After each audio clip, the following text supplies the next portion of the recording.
બાપુ, થાનગઢથી belong કરું છું અને અમારી સંસ્થા AWPL એમ કહેવાય કે SLPS વેલનેસ પ્રાઇવેટ લિમિટેડ કંપનીની અંદર સંસ્થા કહો કે કંપની કહો તેની અંદર કામ કરી રહ્યો છું.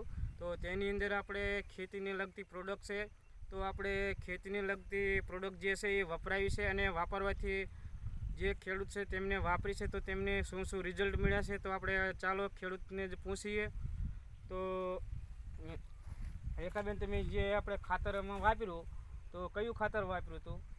અમે આ આયુર્વેદિકનું ખાતર વાપર્યું હતું. જુઓ, આ ખાતર વાપરવાથી અમને આ મેથીમાં 100 ના જો 5 ડાળું 6 ડાળું થઈ છે.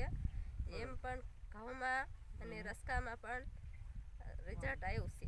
હવે આમનું કહેવાનું એમ છે કે જે ખાતર જે આપણે ભૂવિટા એગ્રો છે તે ખાતર આપણે એમ કહેવાય કે અગાઉ એમને ઉપયોગ કર્યો હતો અને હાલ અત્યારે એમને ઘઉંમાં અને એમ કહેવાય કે મેથી તેમજ બીજી વસ્તુમાં પણ નાખ્યું છે તો તેમને સારા એવા રિઝલ્ટ મળ્યા છે.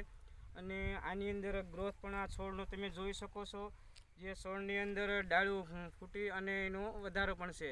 તો ખાસ જે લોકો આની અંદર ઉપયોગ કરે છે તો તેમને બેનિફિટ પણ થાય છે. તો આગળ જતાં વધારેમાં વધારે લોકો વાપરે તેવી એમ કહેવાય કે તેનાથી ફાયદા પણ મળશે. તો શું તમે બીજા લોકોને કહેશો કે આ ખાતર વપરાય? હા, બીજા લોકોને કેવી ને અમારે સારું થયું એટલે બીજા લોકોને કેવી ને કે વાપરો તો તમારે સારું થાય. રિઝલ્ટ મળ્યું હોય તો બીજાને આપણે સલાહ આપીએ કે ન આપીએ? બરાબર.